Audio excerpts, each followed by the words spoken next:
You've spent your whole life in that cabin, Trudy. Some of us actually see the world.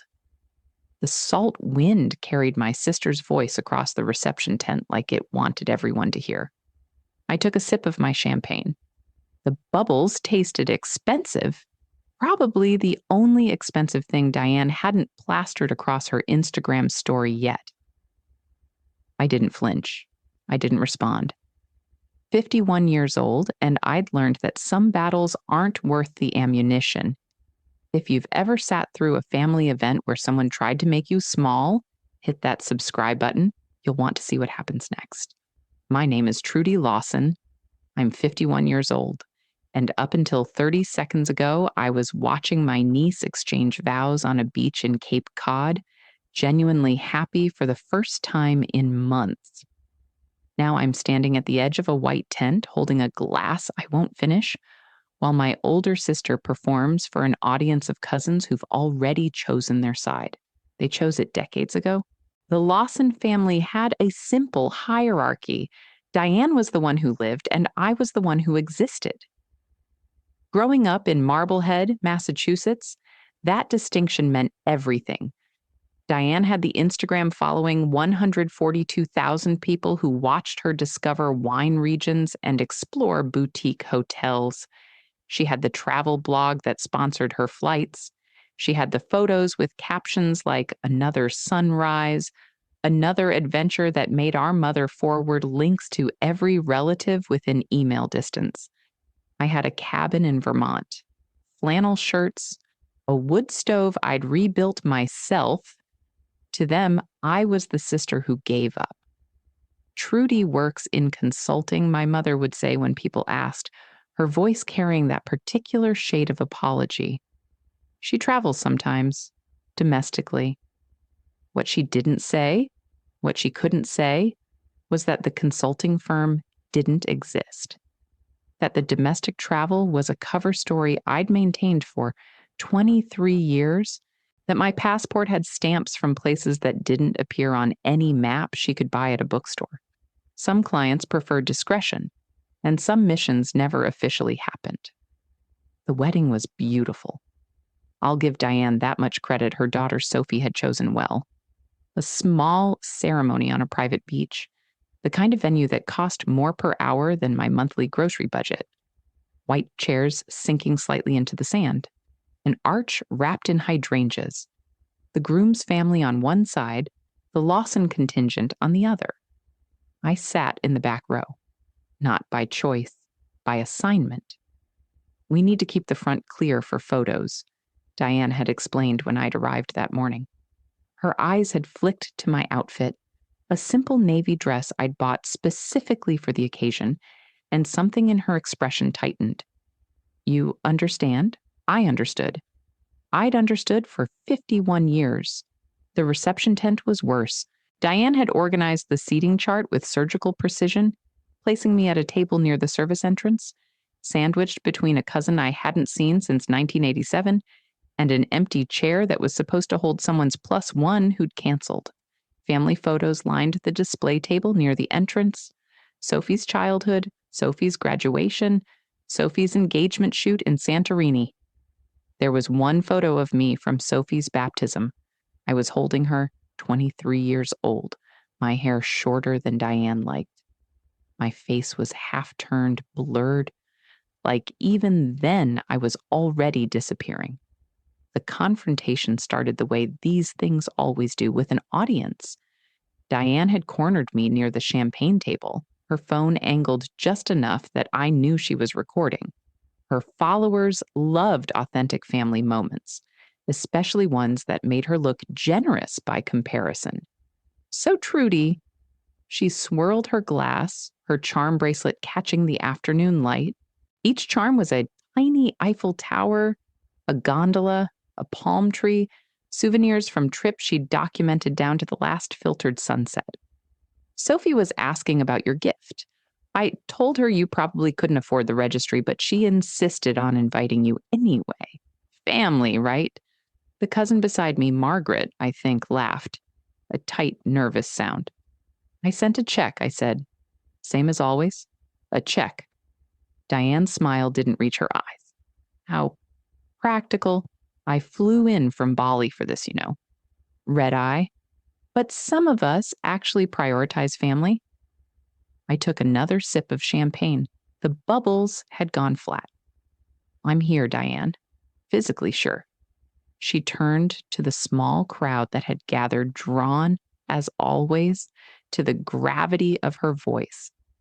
But honestly, Trudy, when was the last time you went anywhere?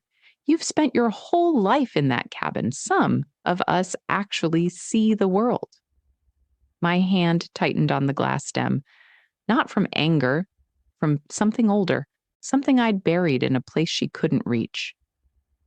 I travel, I said quietly. Where? Burlington? She laughed, and the crowd laughed with her.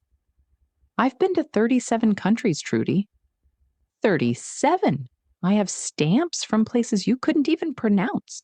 I could have told her about the village in the Hindu Kush, where I'd spent 3 months in 2007 living on flatbread and mountain water, teaching local women to treat gunshot wounds because the nearest hospital was 4 days by mule.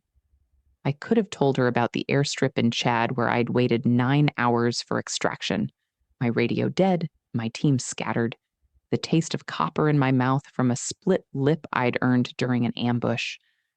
I could have told her about the school in Honduras, the safe house in Beirut, the 18 hours I'd spent in a shipping container off the coast of Somalia, breathing through a tube no wider than my thumb.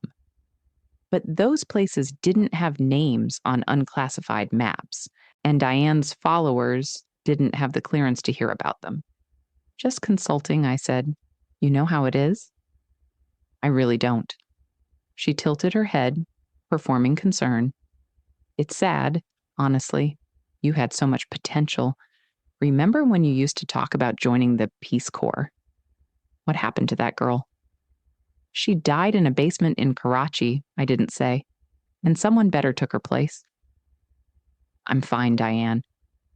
Are you, though?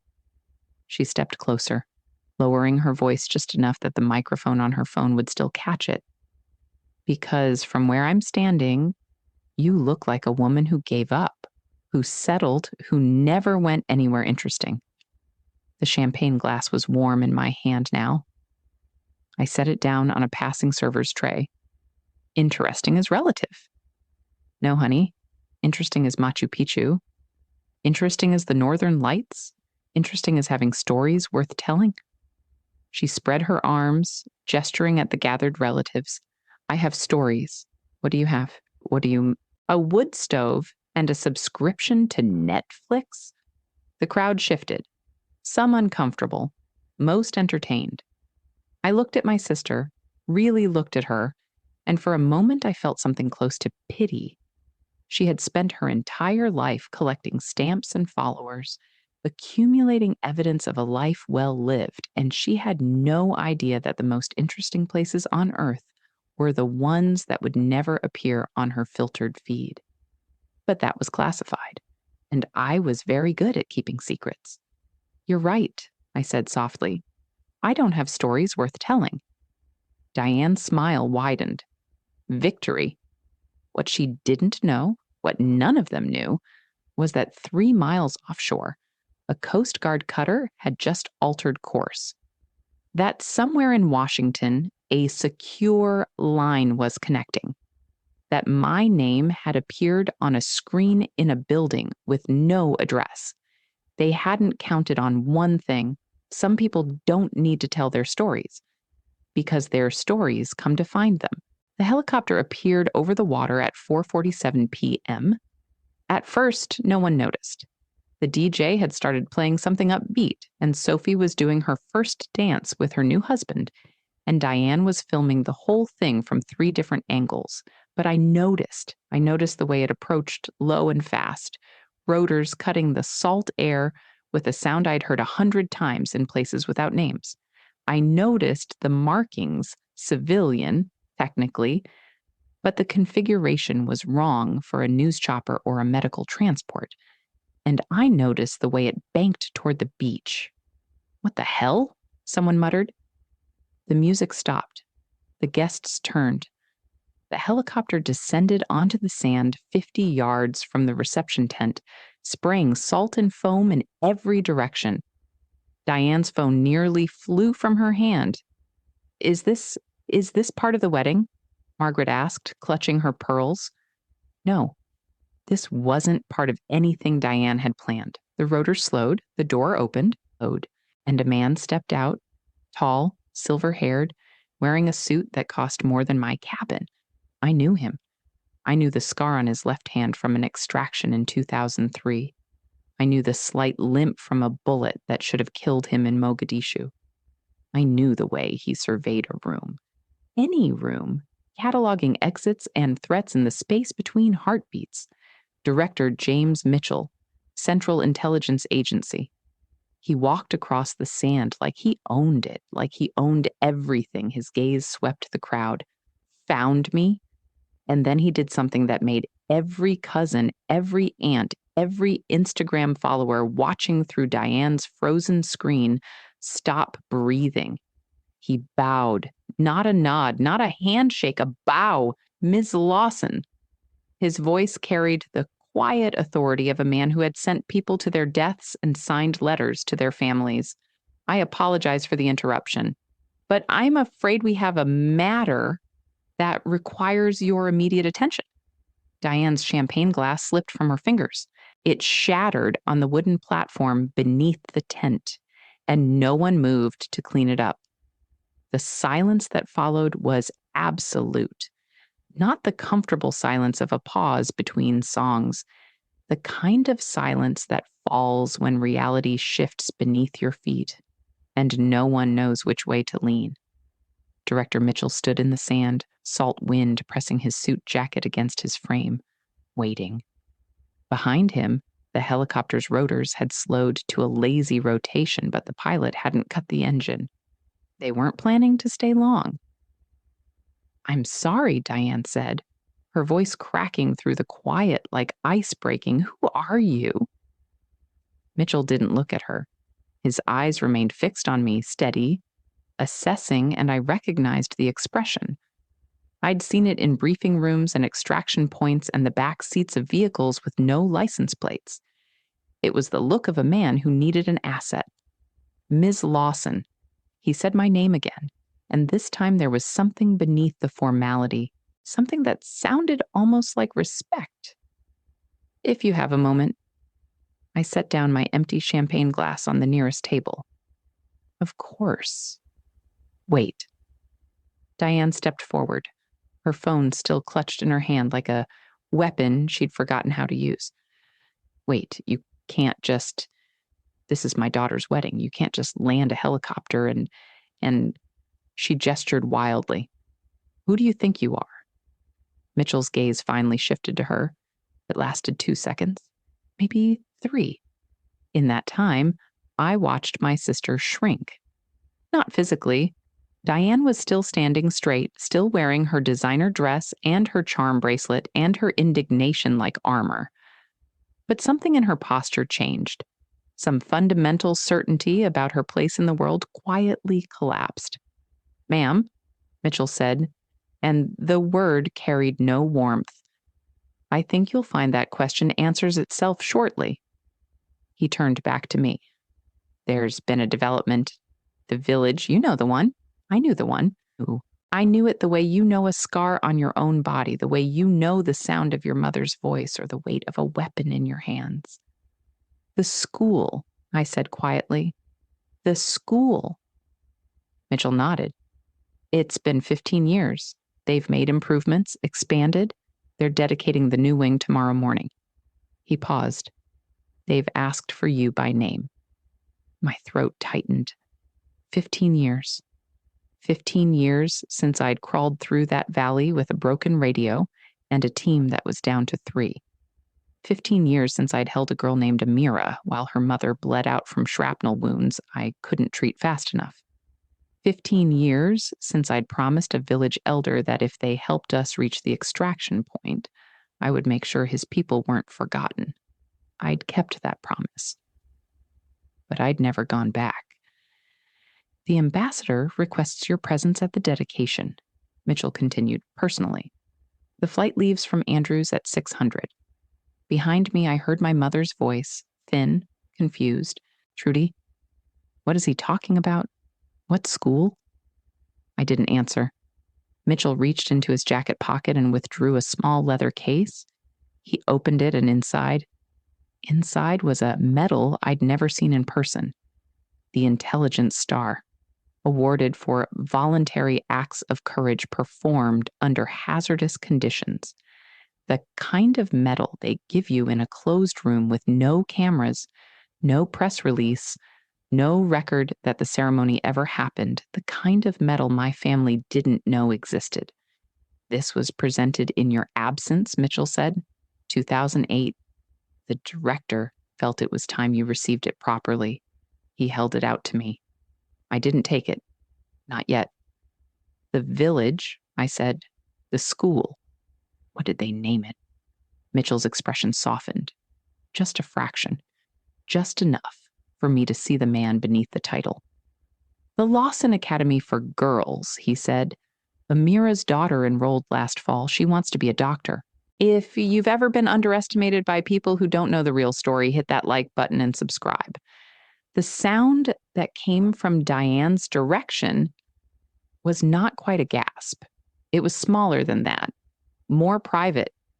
The sound of a worldview cracking down the middle. I don't, she shook her head. Trudy doesn't. She works in consulting. She lives in a cabin. She doesn't. Ma'am. Mitchell's voice was patient, but only just. Your sister spent 23 years in service to this country in ways that will never be declassified. The places she's been don't appear on commercial maps. The operations she ran don't exist in any file you could access with a FOIA request. He paused. The fact that you don't know any of this is frankly evidence that she's exceptional at her job. The medal case was still in his hand. I looked at it, at the star, at the ribbon, at the years of silence it represented, and something in my chest loosened, not pride exactly, something quieter, something that had been holding its breath for a very long time. I reached out and took it. The weight was negligible. The meaning was not. There's more, Mitchell said. He gestured toward the helicopter. If you'll allow me. I nodded.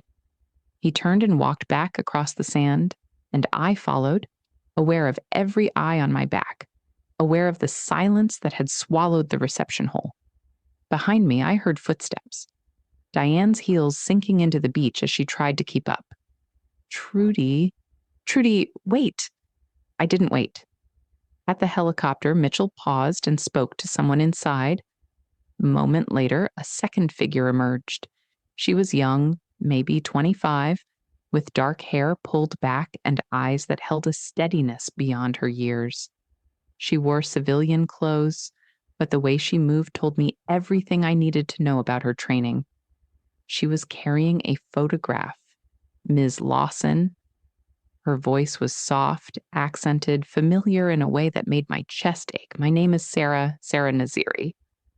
Sarah. The name hit me like a blow. Naziri, the village elder, the man who'd guided us through the mountain pass when our GPS failed, the man who'd lost 3 sons to the Taliban and still chose to help American strangers because he believed in something bigger than revenge. You're his granddaughter. She smiled, and there were tears in her eyes. I was 7 when you came. I remember you. You gave me chocolate from your pack. You said, her voice broke. You said that someday the world would be safe enough for little girls to dream. I remembered. I remembered the chocolate, stale, half melted, the only thing I had to offer. I remembered her face, smudged with dust, watching me with eyes too old for her body. I remembered thinking that if I died in that valley, at least I'd done one small thing that mattered. The school, Sarah continued, holding out the photograph. My grandfather built it with the money from the aid packages you arranged. Every girl in the village attends, every single one. She pressed the photo into my hands. They wanted you to see. I looked down. The photograph showed a building, simple, sturdy, painted in colors I recognized from a sunset I'd watched from a rooftop in 2007.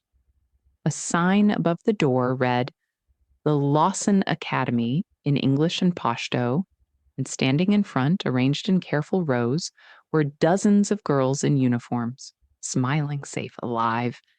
My hands trembled. Behind me, I heard Diane's voice, smaller now, stripped of its performance. "Trudy, I didn't know. Number one, I didn't turn around. You didn't. Why didn't you tell us?" The question hung in the salt air. I thought about all the answers I could give. The classified briefings, the non-disclosure agreements, the operational security protocols that had governed my life for 2 decades. The simple fact that some things are too heavy to carry into a room full of people who measure worth in Instagram followers and passport stamps. But that wasn't the real answer. "You didn't ask," I said quietly. "You were too busy telling me I never went anywhere interesting." Diane made a sound, halfway between a sob and a laugh. I thought, "I know what you thought."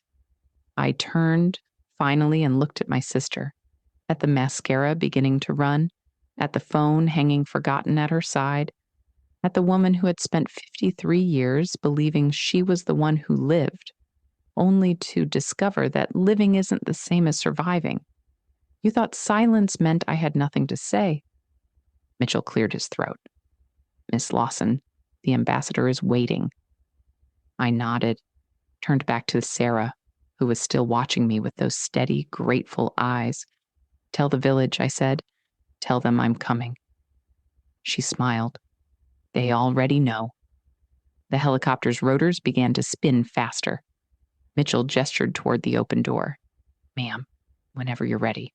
I looked back at the reception tent, at the frozen guests, at the shattered champagne glass, at my mother's face cycling through confusion and shock and something that might have been the beginning of understanding, at Diane.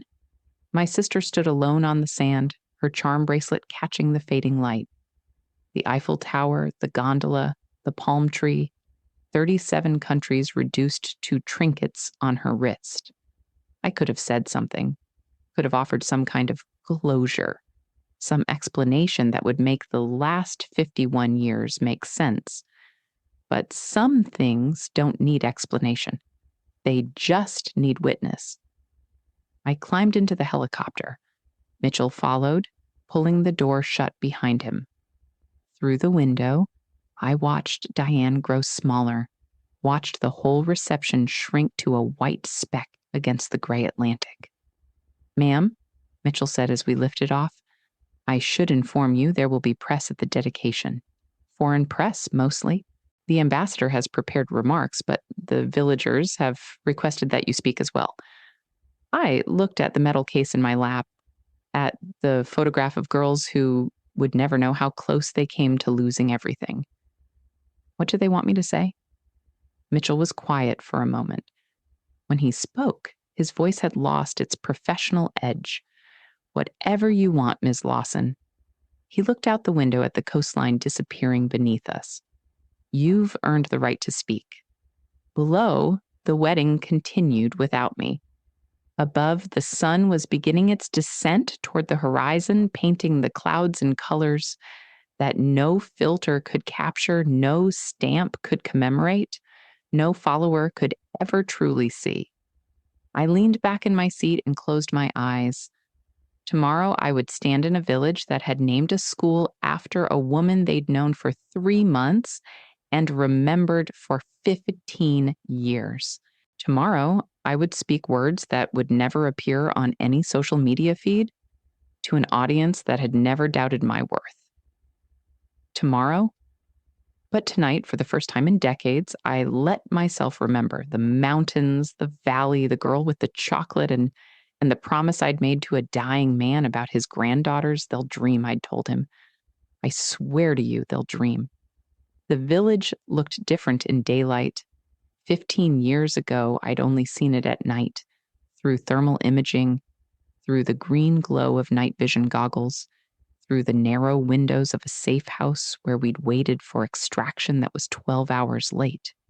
I remembered shadows, gunfire echoing off stone walls, the smell of smoke and copper and fear. Now there were flowers. They lined the path from the landing zone to the school, bright orange and yellow marigolds, planted in neat rows by hands I would never know. Children stood behind them, watching the helicopter descend with expressions that cycled between wonder and barely contained excitement. Sarah sat beside me, her hands folded in her lap. "They've been preparing for weeks," she said. "The older girls made the banners. The younger ones practiced their songs." She paused. "My grandmother said you wouldn't come, that Americans make promises and forget. Your grandmother was right to doubt. But you came." I looked out the window at the building rising from the valley floor, solid, painted, alive with movement. The Lawson Academy. My name on a school I'd never seen, in a country I'd almost died in, for girls who'd grown up believing in a promise made by a stranger with stale chocolate. I came. Director Mitchell had arranged everything. The ambassador met us at the edge of the village, a tall woman named Catherine Wells, career diplomat, fluent in 4 languages with the kind of handshake that told you she'd survived administrations that had tried to break her. "Ms. Lawson." She smiled, and it reached her eyes. "I've read your file." What I was allowed to read anyway. She gestured toward the school. "What you did here, what you've continued to do through the foundation, it's the kind of work that restores faith in what we're supposed to stand for." I didn't know what to say to that.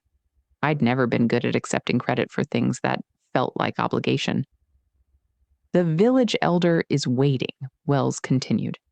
"Naziri's eldest son.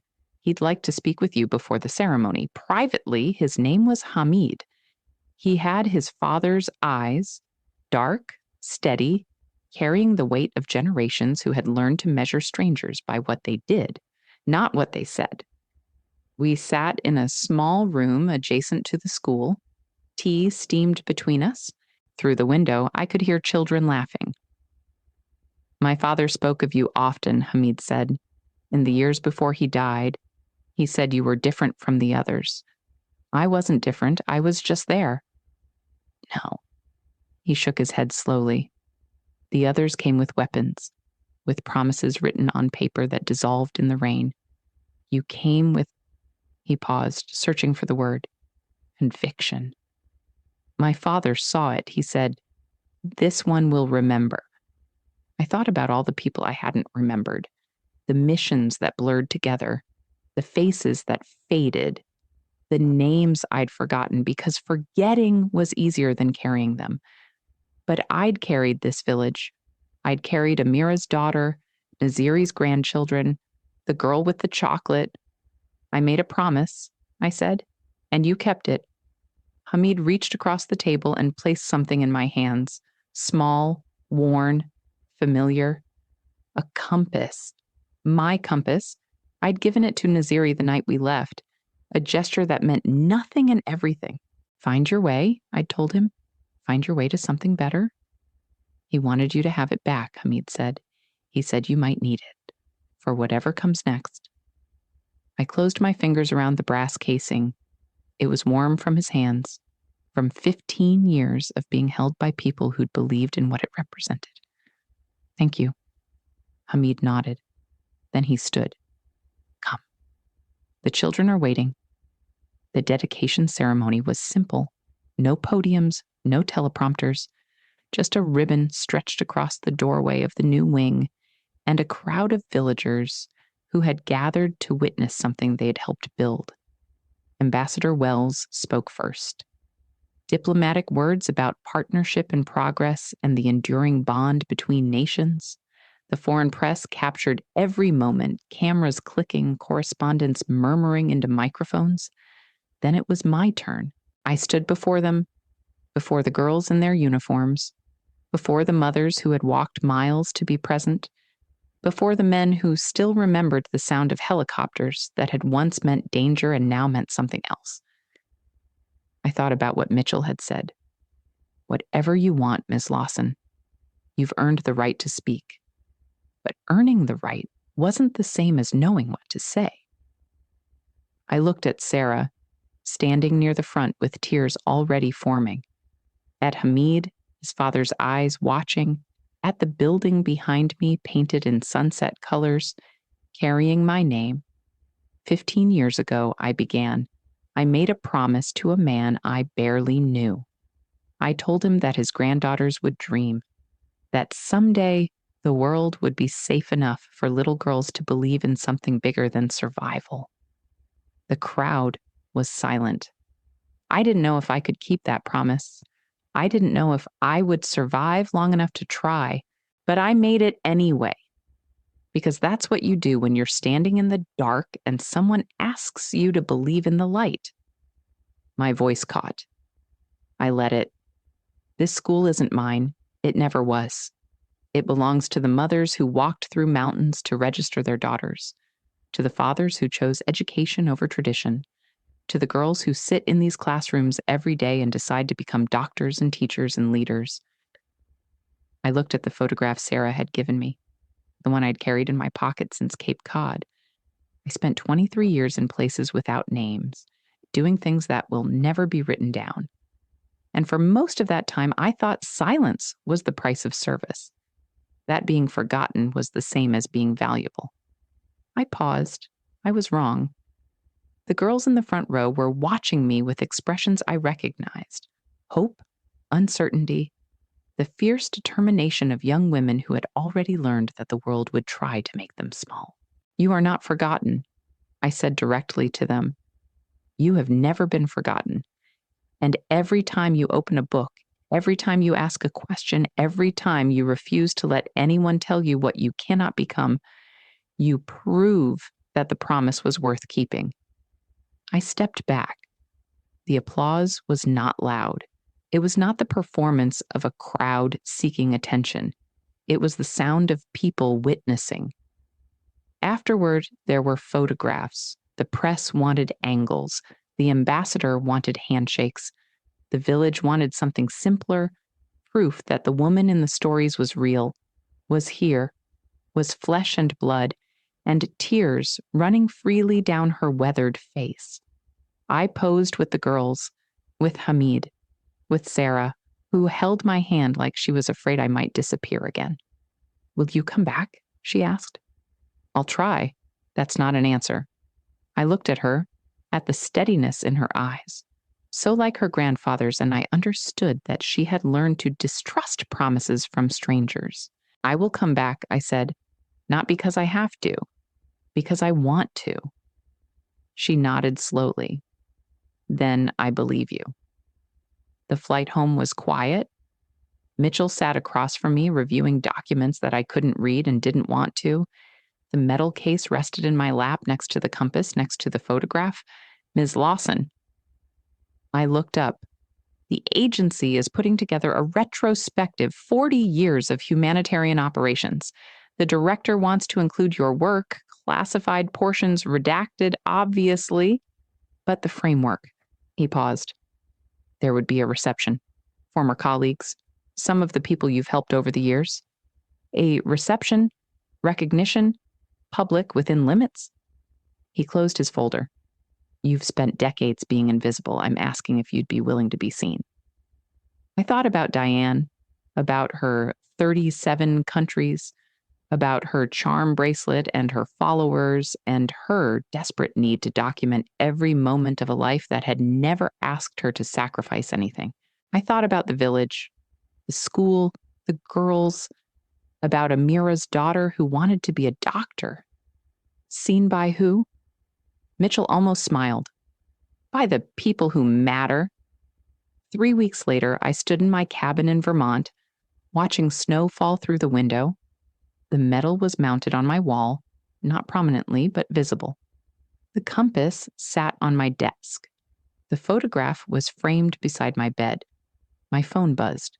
A text from a number I didn't recognize. Then another, then 6 more. News had traveled, as news does. The dedication had been covered by outlets I'd never heard of. in languages I couldn't read. Someone had taken a photograph of me speaking to the girls, and it had been shared across networks that Diane's followers had never accessed. "The woman who saved a village," one headline read. "American operative reveals 23-year humanitarian mission," read another. My phone buzzed again, this time a name I recognized. Mom. I let it ring, not out of spite, not out of pride, but because I wasn't ready to explain not yet how a life she'd dismissed as failure had been, in its own quiet way, the most interesting journey she could never have imagined. The Lawson family Christmas happened without me that year. I received an invitation, handwritten by my mother, who had finally stopped forwarding Diane's blog posts. "Please come," she'd written. "We have so much to talk about." I wrote back, "Not yet, but thank you for asking." It was the most honest thing I'd said to my family in 23 years. Diane reached out in February, a voice message, not a text, not a performance for her followers, just her voice, stripped of its usual brightness, talking into a phone like she was afraid I wouldn't listen. "Trudy, I don't know what to say. I've been trying to write something for weeks, and everything sounds wrong." A pause. "I spent my whole life thinking I knew what adventure looked like. And I was so sure you were missing out, that you'd given up, that you were—" Her voice broke. "That you were less than me." Silence. I was wrong. I was so wrong, and I don't know how to fix it, and I don't expect you to forgive me, but I needed you to know. Another pause. "I'm proud of you. I should have said that decades ago. I should have asked questions instead of making assumptions. I should have." The message cut off. 3 minutes and 42 seconds. The maximum length allowed. I saved it. I didn't call back, but I saved it. The agency reception happened in April. It was held in a secure facility outside Washington, the kind of building that didn't appear on Google Maps, with guest lists that were vetted through channels Diane's followers would never understand. Former colleagues I hadn't seen in years. Assets I'd extracted from situations that still weren't declassified. Intelligence officers from allied nations who had worked beside me in places that officially didn't exist. And Director Mitchell, who introduced me with words I'll never forget. Trudy Lawson served this country for 23 years. Not for medals, not for recognition, not for the stories she could never tell. He paused. She served because she believed that the world could be better than it was. And because of her silence, her sacrifice, her stubborn refusal to stop caring, it is. I stood. I didn't speak. I didn't have to. The applause said everything. I work at the Lawson Academy Foundation now.